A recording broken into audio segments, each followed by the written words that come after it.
झारखंडमधील चंपाई सोरेन यांचं सरकार सध्या संकटात आहे, कारण आमदार बंड करण्याच्या तयारीत आहेत। काँग्रेसचे 12 आमदार नाराज असल्याची माहिती कळतेय। 8 आमदार दिल्लीत पोहोचलेत सुद्धा अशी माहिती समजते। हे नाराज आमदार दिल्लीमध्ये काँग्रेस पक्षश्रेष्ठींची भेट घेणार आहेत। आमदारांच्या नाराजीनंतर मुख्यमंत्री चंपाई सोरेन सुद्धा दिल्लीत येत आहेत। काँग्रेस अध्यक्ष मल्लिकार्जुन खरगेंसोबत त्यांची बैठक होण्याची शक्यता आहे। झारखंडमधली महत्त्वाची बातमी आपण बघतोय। आणखी तपशील आपण जाणून घेऊयात। प्रतिनिधी शिवाजी शिंदे सध्या आपल्याशी जोडले गेलेले आहेत। आपण त्यांच्याकडून या सगळ्या संदर्भातले अपडेट्स घेऊयात। शिवाजी, काय नेमके तपशील आहेत याबाबतचे? सध्या किती आमदार नेमके दिल्लीत आहेत आणि खरंच सरकारवर काही परिणाम होऊ शकतो का याचा? साधारण 82 जागा आहेत आणि 82 जागांपैकी आता जे हेमंत यांनी राजीनामा दिला सोरेन यांनी, त्याच्यानंतर चंपाई सोरेन हे मुख्यमंत्री झालेले आहेत आणि 82 जागा असलेल्या झारखंड विधानसभामध्ये जर आपण बहुमताचा आकडा पाहिला तो 41 आहे, म्हणजे 42 आमदार असणं गरजेचं आहे। जर विचार केला झारखंड मुक्ती मोर्चाकडे 30 जागा आहेत आणि काँग्रेसच्या 16 आणि इतर मिळून असं हे सरकार बनलेलं आहे।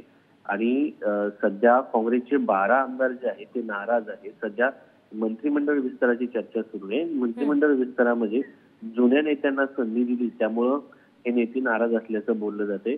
दुसरीकडे जर पाहिलं तर भाजपच्या या ठिकाणी 25 जागा आहेत आणि भाजपला सत्तेत घेण्यासाठी कमीत कमी या ठिकाणी साधारण 20 ते 22 जागांची गरज आहे। तर त्या दृष्टिकोनातून या काही हालचाली सुरू आहेत का? सरकार काँग्रेसमुळे संकटात आलं आहे की या ठिकाणी मिशन लोटस सुरू आहे, असाही प्रश्न या निमित्ताने उपस्थित होतो। आणि लोकसभा निवडणुकीच्या तोंडावरती ह्या घडामोडी घडत असताना हे जे काँग्रेसचे नाराज आमदार आहेत हे राजधानी दिल्लीत दाखल झाले। त्यापैकी 8 आमदार दिल्लीत आलेले आहेत आणि ते पक्षश्रेष्ठींची भेट मागत आहेत। मात्र थेट मल्लिकार्जुन खरगे यांची भेट होते का की सोनिया गांधी यांची भेट होते हे पाहणं महत्वाचं आहे। आणि सगळ्या घडामोडीच्या पार्श्वभूमीवरती स्वतः चंपाई सोरेन हे देखील काँग्रेस अध्यक्ष मल्लिकार्जुन खरगे यांच्या भेटीसाठी आलेले आहेत। ते देखील त्यांची भेट घेतील आणि याच्यावरती तोडगा काढण्याचा प्रयत्न करतील। बरं, पण शिवाजी, या सगळ्या दरम्यान आमदारांची नाराजी नेमकी काय आहे हे कळू शकलंय का, ज्याच्यामुळे थेट बंडाचा निर्णय ते घेऊ शकतील असं म्हटलं जात आहे? ज्या नेत्यांना मंत्रिमंडळ विस्तारामध्ये मंत्रिपद दिली जाणार आहेत ही ते नव्या दमाचे नवीन चेहऱ्यांना संधी नाही असं म्हणून ते नाराज आहेत।